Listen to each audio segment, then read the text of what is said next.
Well, let's get this party started because I see that Elenore is in the room. And Elenore, if you're ready, we're ready. Are you ready to go a few minutes early? Gives us a little extra time to chat. Are we ready to go? Yeah. Yeah, All absolutely. right, let's do it. Yeah. All right, so we're kicking off strong. This is an incredible woman, and let me introduce you to Elenore Pan. And here's the thing: when you have someone that has a flourishing amount of bio, as this woman, it's really hard to pick three things. And that is the beautiful thing about. That's why we put the word entrepreneurs in this project. She starts doing this and this, and some people ask me, "What is an entrepreneur?" And I'm like, "It's just an entrepreneur that can't say no." And I really, when I looked at your bio, I'm like do. But honestly, she is a film goddess. She is a film producer who has worked and been in the likes of the top tier world festivals. She is a creative producer, multi-international, multi-diverse, worked across liaisons among different spaces in cultures and entertainment.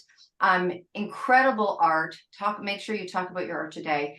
And her topic is a little bit diversity of a female producer in the entertainment space. And we have here addressed as a human being. It's got a little subtitle, addressed as a human being. The thing that you don't know about Elenore is that she really loves collecting fridge magnets. I love that. I love these things that we find out about people. Because next time you see a fridge magnet after you hear her spot, you're gonna like, I should pick that up and I should get that to her. The music that she loves and adores right now is The Last Goodbye by Odessa. So Elenore, thank you so much. It's been such a pleasure to get to know you. I'm glad we've been introduced, and we're going to continue that. But do share a diversity of a female producer in the entertainment space. Absolutely. Well, first of all, thank you so much for having me. And I just want to echo what Kathleen said a little bit earlier. Getting to know Deb is one of the most amazing experience. She's just such a wonderful woman. And just getting to know you, that I feel inspired by every single conversation that we've had. And want to say hi to all the people across the world that's watching this. Good morning, evening, good afternoon. I missed that one. And I'm Elenore. I'm a multimedia producer based in Los Angeles. Some of the projects that I've worked on recently in the past few years, I've had the pleasure of working on Justin Chang's Jamojaya, which marked the screen debut of Rich Brian, a top Asian pop music label, 88 Rising. It is a father-son story. We made our world premiere at Sundance Film Festival, and then made its Asian debut at Busan Film Festival. Another project that I've worked on that I'm super excited about is Jordan West's Playland. It is an experimental queer film that premiered in Rotterdam and later debuted in North America at Tribeca Film Festival. I've worked across a lot of major studio deals, mostly in development. So I work a lot with writers and directors, financiers and distributors. The studio deals that I've worked on, they have been distributed through all the major networks, including Warner Brothers, Sony, Paramount, HBO, etc. I am also a creative producer who's very excited about getting deals done a little bit differently, always finding that angle within the network system that would make people say yes, especially that a lot of the content that I focus on does have more of a diversity angle. Alongside those endeavors, I also contribute to Harvard University's CAM Lab. It is a multimedia cognitive art lab that focuses on modernizing the presentation of ancient East Asian art historical sites and objects. So in short, my work does span across studio networks, independent scenes, and also academic spheres of all elements of content producing. For this conversation in terms of diversity in the industry, but really as a human being, I would say, while there has been a huge progress in terms of representation and diversity in the industry overall, especially in front of the camera, producing remains one of the least diverse sectors in the industry still. And I've wondered why myself, because for me, it really shouldn't have been the case. I really feel like women are better multitaskers, and we are in so many ways better suited in this job. So I would certainly encourage more women. I would love to see more women in this space.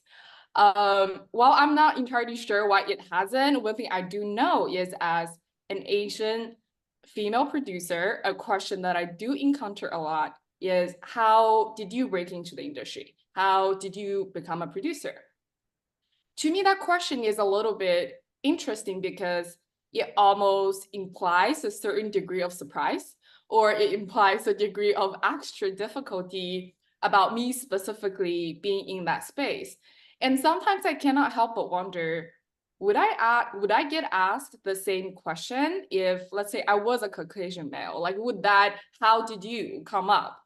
The thing is, though, truly, for me personally, I've never thought of my gender or my ethnicity as major roadblocks to begin with. I pursued producing because obviously I love it. Very early on that I learned that I have a knack for it. This comes to me a little bit more naturally than some of the other elements in entertainment. And I'm still working on it every day. I'm only getting better every single day. But the most important element is I didn't anticipate or assume it to be impossible in the very first place. I didn't go into this and I feel like, oh, most likely I'm not going to be able to do this, or it would be too difficult. In so many ways, women in business, it is such a mind game. And that is not at all to say it is easy. Producing is a very particular type of job where it requires so many different parts of your brain to be working together. It is, Deb and I like talked about kind of the multiplicity of a job of this nature, of being an entrepreneur. You're wearing so many different hats at the same time. And at the end of the day, it is a people's job. It is understanding what every single person really wants in the room beyond what they're saying on the surface. And I think that's the element that I'm trying still every day, trying to get to know, because when you walk into a room, every single person is different. Even though there is an industry standard, every deal is different. And that's why this job is exciting to me.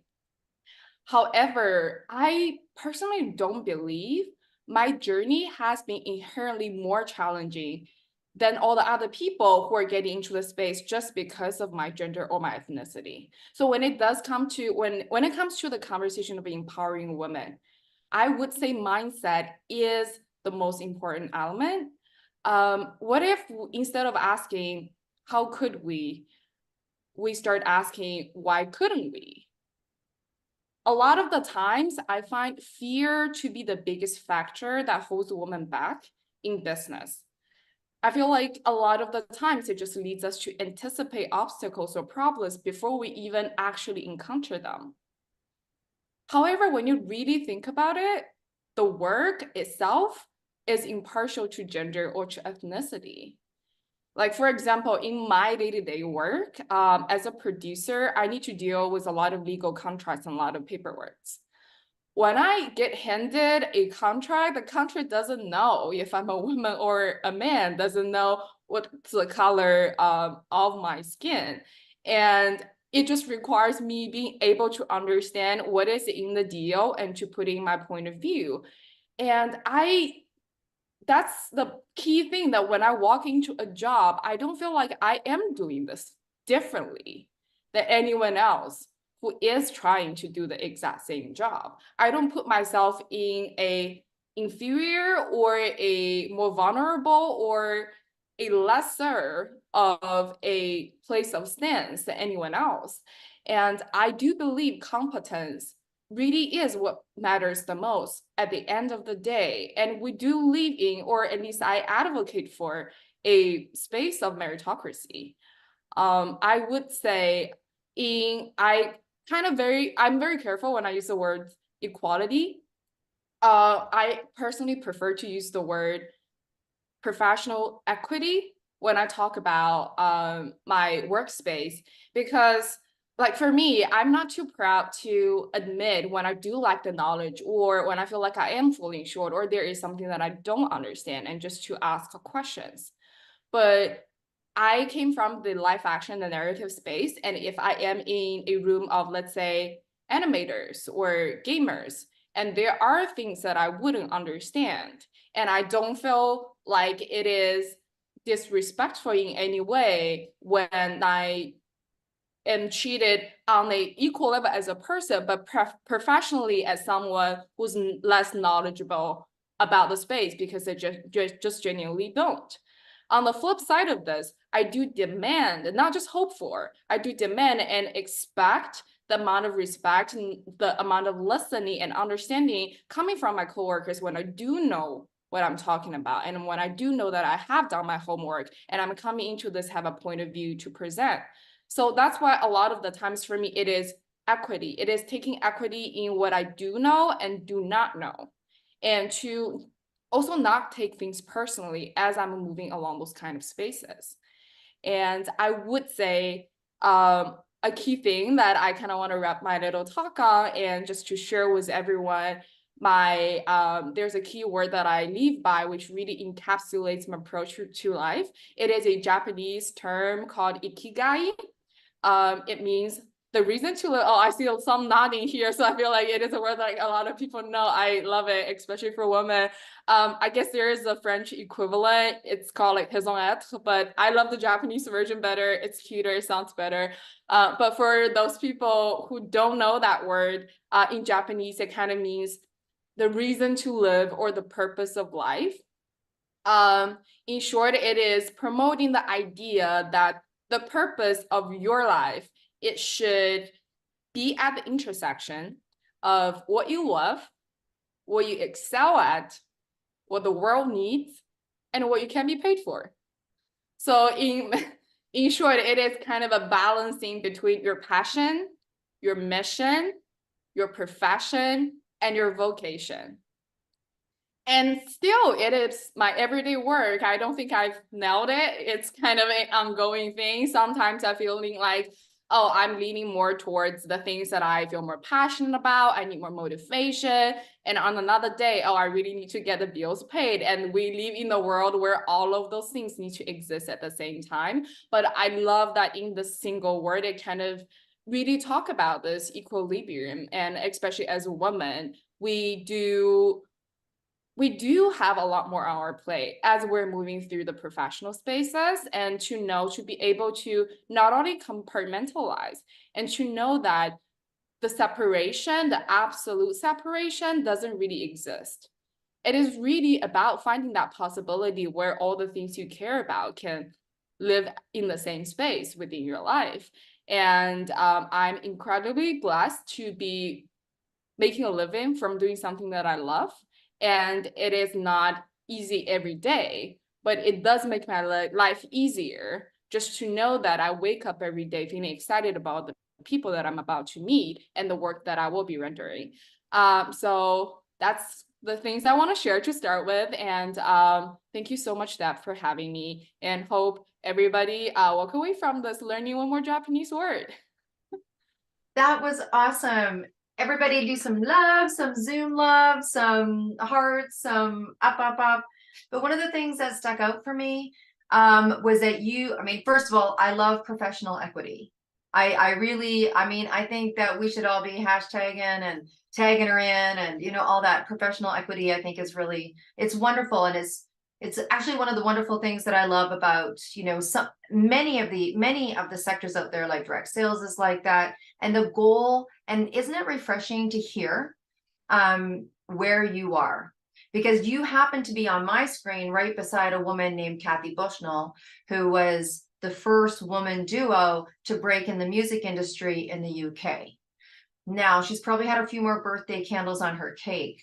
But when you hear Kathy's story, and I hear your story, and I hear where you were at as a trailblazer, and where you are able to be at and make more detailed internal posturing expectations, right? I think with Kathy, the roadies were telling her, like, they weren't even letting her in the club, didn't even think that she was supposed to be on stage. And you're able to hold posture and presence, and where you're able to navigate from now is so empowering, and it's so refreshing. And it's why we all got up at 5 o'clock this morning to get onto the summit. Well, some of us, who's on the PST time zone, sister, right? Yeah, okay.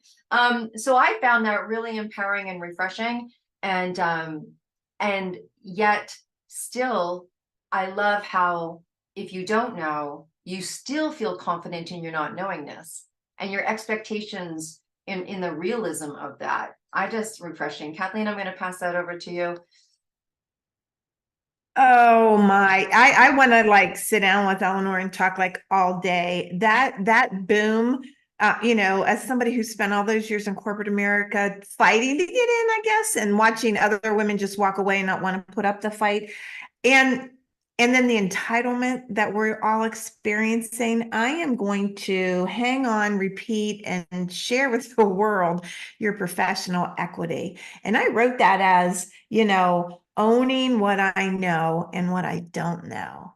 So key. I mean, what a mic drop. I love your candor and just the absolute way you just laid it out. I mean, you just laid it out. It's like there's no, I walk in with no expectation, is what you said, that they're going to take care of me. I don't have to do that. I don't worry about my gender. I don't worry about where I came from. I don't worry. I walk in, but I do demand that respect. I mean, so many pieces there. Oh my gosh, just absolutely beautiful. I just really appreciate what you said. So good. So good.